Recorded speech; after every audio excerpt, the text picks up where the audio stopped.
नमस्कार विद्यार्थियों, स्वागत है आप सभी लोगों का आरएस पावा पर। दोस्तों, रिसेंटली आप लोगों को पता होगा कि पहलगाम का अटैक हुआ और पहलगाम की अटैक के दिन से लेकर आज तक बड़ी टेंशन क्रिएट हो रखी है बिटवीन इंडिया एंड पाकिस्तान के बीच में। तो पहले हम लोग घटनाक्रम से वाकिफ हो जाते हैं, उसके बाद में हम लोग देखेंगे कि आखिरकार जो इंडस वाटर ट्रीटी थी उसके टूटने से, उसके खत्म होने से राजस्थान को क्या फायदा हो सकता है। तो पहले मैं आप लोगों को घटनाक्रम बता देता हूं और फिर हम लोग अपने टॉपिक के ऊपर चलेंगे। ये जो टेररिस्ट आप लोग देख रहे हैं, इस टेररिस्ट ने और इसके साथ में 5 और लोग थे जिन्होंने AK-47 का इस्तेमाल किया और लगभग 20 मिनट तक फायरिंग की थी पहलगाम के बाइसरन, जो जिसको मिनी स्विट्जरलैंड कहा जाता है, एक बड़ा सा ग्राउंड है और उस ग्राउंड पर पहुंचने के लिए बड़ा दुर्गम रास्ता है। आप पैदल भी जो है वो नहीं जा सकते हैं, आपको घोड़े खच्चर पर बैठकर जाना पड़ेगा क्योंकि काफी फिसलन होती है, पानी भरा हुआ होता है। मैं खुद इस चीज को एक्सपीरियंस कर चुका हूं, मैं जा चुका हूं। तो वहां पर जो है पहुंचना इतना आसान नहीं है। लगभग पहलगाम का जो बेस कैंप है, जहां से अमरनाथ यात्रा शुरू होती है, वहां से लगभग 5-6 किलोमीटर आपको ऊपर जो है घोड़ों की मदद से चढ़ना पड़ता है, तब जाकर आप लोग पहुंचते हैं बाइसरन, जो कि वैली है। अब बाइसरन के अंदर वहां पर लाशों के ढेर लगे हुए थे, आप लोग को पता ही है। एक्चुअली में ये दोनों कपल जो है वो साउथ से आए थे और मंजुनाथ इनका नाम है, और मंजुनाथ जो है अपने बेटे के जो हाई परसेंटेज बनी थी, 99 कुछ परसेंटेज बनी थी, उसको सेलिब्रेट करने के लिए यहां पर आए थे। इनकी जो पत्नी है पल्लवी, दोनों जब डल लेक के अंदर घूम रहे थे उस समय का वीडियो शूट कर इन्होंने जो है उस समय सोशल मीडिया के ऊपर भी शेयर किया था और वही वीडियो जो है वो सभी लोगों के पास में देखने को बनता है। लेकिन बाद में क्या हुआ कि इन्हीं के हस्बैंड को जो है मार दिया गया था। ठीक है, फिर धीरे धीरे घटनाक्रम जो है आगे बढ़ता है और उसके अंदर आप लोगों ने देखा कि ये जो लेडी है ये हरियाणा से अपने पति के साथ में आई थी और इनके पति जो है वो लेफ्टिनेंट थे और जिनकी डेथ हुई। और बाद में फिर इन्हीं ने जो है वो बताया कि देखो किस तरीके से गोली वगैरह जो है वो चलाई गई है और वहां के जो लोकलाइट्स थे वो भी काफी हद तक मदद कर रहे थे। अब ये जो महिला है जो कि लेफ्टिनेंट के साथ में आई थी, वो बता रही थी कि किस तरीके से गोली वगैरह चलाई गई है। अब पल्लवी जो है, इसको ये कहा गया, पल्लवी को और साथ में इनके साथ में जो महिला थी इनको ये कहा गया कि हम जो है, यानी कि आप पूछा कि किस धर्म से हो, और बाद में फिर गोली चला दी गई, जिसने बताया कि हिंदू धर्म से है, और फिर गोली जो है वो चला दी गई। और ये भी कहा कि जाकर मोदी को बता देना, जाकर मोदी को जो है बता देना कि आखिरकार क्या हश्र होगा, इस तरीके से जो है वो बताया गया। इसके बाद में फिर अमित शाह जो कि गृह मंत्री है वहां पर पहुंचे और सारा घटनाक्रम जो है उसका जायजा लिया। आज बात यह है कि भारत ने इसके खिलाफ, इसके अगेंस्ट में 5 बड़े फैसले लिए। उन 5 बड़े फैसलों के अंदर सबसे महत्वपूर्ण फैसला यह था कि इंडस रिवर जो पूरा का पूरा ट्राइब्यूटरीज है, 1960 के अंदर समझौता हुआ था, ठीक है, जो कि वर्ल्ड बैंक की मध्यस्थता के साथ में हुआ था, उसको खत्म कर दिया गया और इससे पाकिस्तान जो है काफी तिलमिलाया। साथ ही में कल झेलम का पानी भी छोड़ा गया, इससे मुजफ्फराबाद के अंदर जो कि पीओके कैपिटल है, पाक ऑक्यूपाइड कश्मीरी कैपिटल है, वहां पर बाढ़ के हालात बन गए और पाकिस्तान को यह लगने लगा कि वाकई में उनके हालात जो है खराब हो सकते हैं। इंडस वाटर ट्रीटी को तोड़ दिया गया। इसके रिटालिएट के अंदर शिमला एग्रीमेंट को भी तोड़ दिया पाकिस्तान ने। शिमला एग्रीमेंट क्या था? शिमला एग्रीमेंट जिसको 1972 के अंदर साइन किया गया था on the behalf of war 1971, 1971 के अंदर जो युद्ध हुआ था जिसमें पाकिस्तान के लगभग 93 जो सोल्जर्स थे उन्होंने सरेंडर किया था।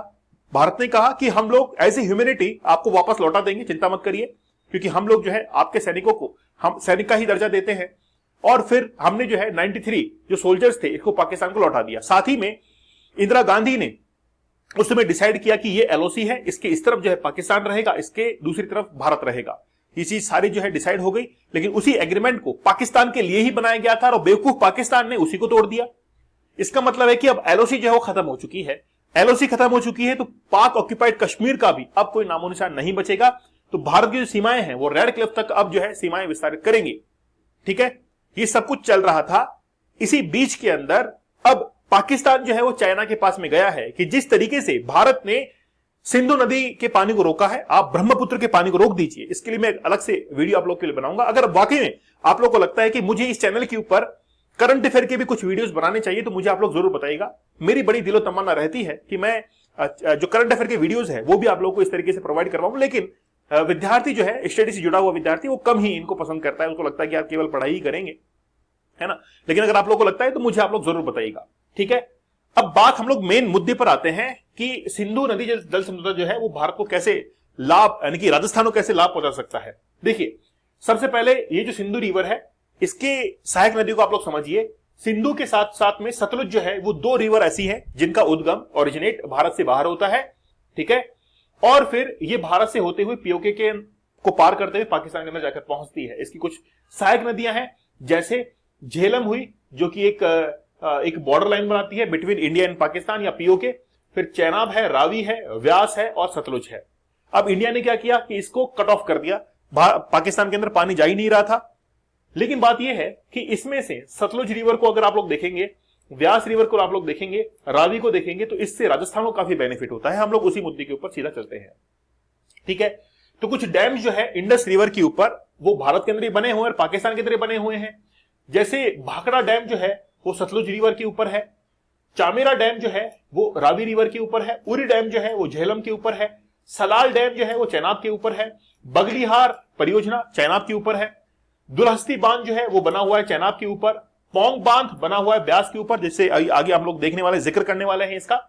फिर तेहान डैम जो है वो बना है रावी के ऊपर, बैरा सुएल डैम जो है वो बना हुआ है चेनाब के ऊपर, बस्सी डैम जो है वो रावी के ऊपर बना हुआ है, तरबेला। अब देखिए दो बांध जो है वो पाकिस्तान के अंदर है, एक तो है तरबेला और एक है तबेला, मत कर दीजिएगा, ये तरबेला है और फिर है मंगला बांध। ये दो बांध जो है वो कहां पर है, पाकिस्तान के अंदर है। और भारत ने जैसे ही पानी रोका तो ये मंगला डैम जो है ये पूरी तरीके से सूख चुका था, ठीक है। अब इस पे एक महत्वपूर्ण परियोजना है जिसको हम लोग कहते हैं वो है शाहपुर कंडी डैम। तो शाहपुर कंडी डैम आप लोग देख सकते हैं कि शाहपुर कंडी डैम जो है वो बना हुआ है हिमाचल प्रदेश के अंदर, ठीक है। जैसे रंजीत सागर डैम है, ठीक है। तो बहुत सारे डैम जो है बने हुए हैं। हम लोग बारीकी से देखेंगे कि आखिरकार राजस्थान को कैसे अब जो है वो बेनिफिट हो सकता है। तो मैंने आपको सेशंस के अंदर भाखड़ा नांगल डैम पढ़ाया था, तो पहले हम लोग थोड़ा सा इसकी जो है डिटेल के अंदर देख लेते हैं। गोविंद सागर लेक जो कि एक आर्टिफिशियल लेक है, इससे पानी जो है वो भाखड़ा डैम के अंदर पहुंचता है, भाखड़ा डैम से फिर नांगल डैम के अंदर जाता है और फिर सतलुज रिवर, ये रिवर जो है वो कौन सी, सतलुज है। सतलुज का रिवर जो है वहां से एक अलग से नहर निकाल दी गई है और फिर वो कहां पर आती है, वो आती है राजस्थान के अंदर, ठीक है। ओके, हरिके बैराज से जो निकाल दी गई है, नहर निकाल दी गई है और फिर वो कहां पर आती है, राजस्थान के अंदर आती है। अब एक्चुअली में राजस्थान को क्या बेनिफिट होगा, देखिए पहली बात तो ये तय है कि राजस्थान को पानी की आवक जो है ज्यादा हो जाएगी, साथ में बिजली उत्पादन अधिक मिलने लगेगा, किसानों की परेशानियां कम होगी, किसानों की प्रोडक्टिविटी ज्यादा बढ़ेगी। खासतौर पर जो राजस्थान के आरएस मेंस के विद्यार्थी हैं, है ना, वो अपने कंटेंट को और एनरिच कर सकते हैं इन सेशन से। तो वर्तमान में इस परियोजना की कुल विद्युत क्षमता कितनी है, 1493 मेगावाट है, 1493 मेगावाट है। राजस्थान को भाखड़ा नांगल परियोजना से पंजाब सरकार और राजस्थान सरकार के मध्य 1959 के अंदर भाखड़ा नांगल समझौता के तहत 15.52% हिस्सा जो है राजस्थान को मिलता है। लेकिन बात यह है कि जो हिस्सा राजस्थान के पास में है, क्या इसका पूर्ण उपयोग राजस्थान कर पाता है, नहीं कर पाता। क्यों नहीं कर पाता है, क्योंकि वो जो पानी है ये पूर्ण रूप से राजस्थान के पास में नहीं आता है, क्योंकि वाटर लीकेज की समस्या होती है। लेकिन अब जैसे पानी की आवक बढ़ेगी तो हम लोग ये देख सकते हैं कि हम लोग इसका कंप्लीट यूटिलाइजेशन जो है वो कर पाएंगे। हो सकता है कि प्रतिशत जो है वो भी बढ़ा दिया जाए, और जैसे प्रतिशत बढ़ेगा तो जल और विद्युत दोनों में राजस्थान को फायदा होगा। इससे राजस्थान को 227.32 मेगावाट विद्युत और 2.3 लाख हेक्टेयर क्षेत्र में सिंचाई जो है सुविधा उपलब्ध होती है। इस परियोजना से राज्य में सर्वाधिक सिंचाई हनुमानगढ़ जिले में होती है। चूरू, गंगानगर, हनुमानगढ़, सीकर, झुंझुनू, बीकानेर में भी विद्युत जो है प्राप्त होती है। इसका मतलब ये हुआ कि हमको विद्युत के अंदर भी इजाफा जो है वो देखने को मिल सकता है, और ये जो पानी है यानी कि प्रतिशत जो है इसके अंदर भी देखने को मिल सकता है। व्यास परियोजना की अगर हम लोग बात करें तो व्यास परियोजना जो है, जो कि सतलुज की सहायक नदी है, इसके ऊपर ही बांध बनाकर हमने इसकी जो परियोजना है इसका लाभ लिया। जैसे पंडोह बांध है, तो पंडोह बांध जो है हिमाचल प्रदेश के अंदर एक बांध यहां पर बना दिया गया है, और दूसरा जो है वो है पोंग बांध। दोनों व्यास रिवर के ऊपर है, लेकिन व्यास जब सतलुज में आकर मिलती है उससे पहले ही दो डैम जो है बना दिए गए हैं। लेकिन आकर तो मिल रही है सतलुज के अंदर, तो सतलुज के अंदर जैसे ही आके मिलती है तो यहां पर लिखा हुआ है हरिके से ही जो है इंदिरा गांधी कैनाल को निकाला गया है। इसका मतलब है कि वहां पर भी जो है अब पानी की आवक बढ़ जाएगा। तो सतलज, रावी, व्यास नदियों के जल का उपयोग करने हेतु पंजाब, राजस्थान और हरियाणा की संयुक्त परियोजना है। 1961 के अंदर इसको शुरू किया गया था, 1971 में इसका अंत हुआ। 10 साल के अंदर बनकर तैयार हुई योजना। 3 राज्य साझेदारी है, पंजाब, हरियाणा, राजस्थान की। 2 बांध निर्मित किए गए। पोंग बांध है और जिसकी विद्युत उत्पादन क्षमता है 396 मेगावाट, जो कि हिमाचल प्रदेश में कांगड़ा जिले के अंदर है। और देहर बांध जो कि विद्युत उत्पादन क्षमता है 990 मेगावाट, हिमाचल प्रदेश के अंदर मंडी जिले के अंदर है। ठीक है, इस पर 1986 के अंदर इराडी आयोग जो है वो भी बनाया गया था, ताकि तीनों राज्यों के अंदर इक्वली जो है डिस्ट्रीब्यूट हो सके, चाहे पानी की बात करें चाहे विद्युत की बात करें। इंदिरा गांधी नहर परियोजना की जल की आपूर्ति इसी से जो है वो की जाती है, व्यास परियोजना से। ठीक है, तो इसके अंदर भी जो है हम लोग इजाफा देखेंगे। अब यहां पर पंडोह बांध है, तो पंडोह बांध जो कि हिमाचल प्रदेश में है, इसमें आप लोग देखेंगे कि राजस्थान को 20% लगभग 198 मेगावाट, कुल क्षमता कितनी है 990 मेगावाट है, इसमें से 20% 198 मेगावाट जो है किसको मिलता है, राजस्थान को मिलता है। तो ये आपूर्ति जो है और बढ़ सकती है, तो राजस्थान के लिए फायदा होगा। साथ ही के अंदर जो पौंग बांध है, इसमें भी राजस्थान का जो हिस्सा है वो है 58.50%। तो राजस्थान का जो हिस्सा है वो राजस्थान का हिस्सा और राजस्थान को मिल सकता है। अब देखिए एक्चुअली में क्या है कि पौंग बांध का निर्माण इसलिए किया गया ताकि शीत ऋतु के अंदर इंदिरा गांधी जो नहर है इसमें आवश्यक जल की आपूर्ति की जा सके। तो अब हमको रेगुलर अगर टाइम में जो है हमको पानी मिलेगा, तो हम लोग इंदिरा गांधी नहर के द्वारा जो हमारे वेस्टर्न पश्चिमी राजस्थान है, जिसको हम लोग थार का डेजर्ट कहते हैं, वहां पर पानी की आपूर्ति अच्छे से हो पाएगी। तो जो जमीन सूखी रहती है, बंजर रहती है, वहां पर प्रोडक्टिविटी, उत्पादन क्षमता बढ़ेगी। और जैसा कि बताया गया है कि धरती जो है वो वाकई में सोना जो है वो उगलना प्रारंभ कर देगी। इंदिरा गांधी नहर जिसे कई सारी शाखाएं जो है वो भी निकाली गई हैं, तो आप लोग जरूर इसका ध्यान में रखिएगा। आपके एग्जाम के पॉइंट ऑफ व्यू से काफी अच्छा कंटेंट हो सकता है। और साथ ही के अंदर देखिए, पहले तो हम लोग श्रद्धांजलि व्यक्त करते हैं पहलगाम के अंदर जो लोग मारे गए हैं, ठीक है ना, उसमें 2 विदेशी नागरिक भी थे, लेकिन बात है सॉल्यूशंस की बात है। अब पीओके जो है इसको खाली करवाना ही पड़ेगा, है ना। अब पाकिस्तान के 2 बच्चे होने वाले हैं, वो कौन से बच्चे हैं जिनके बारे में बात कर रहा हूं, मुझे आप लोग कमेंट सेक्शन में जरूर बताइएगा, ठीक है।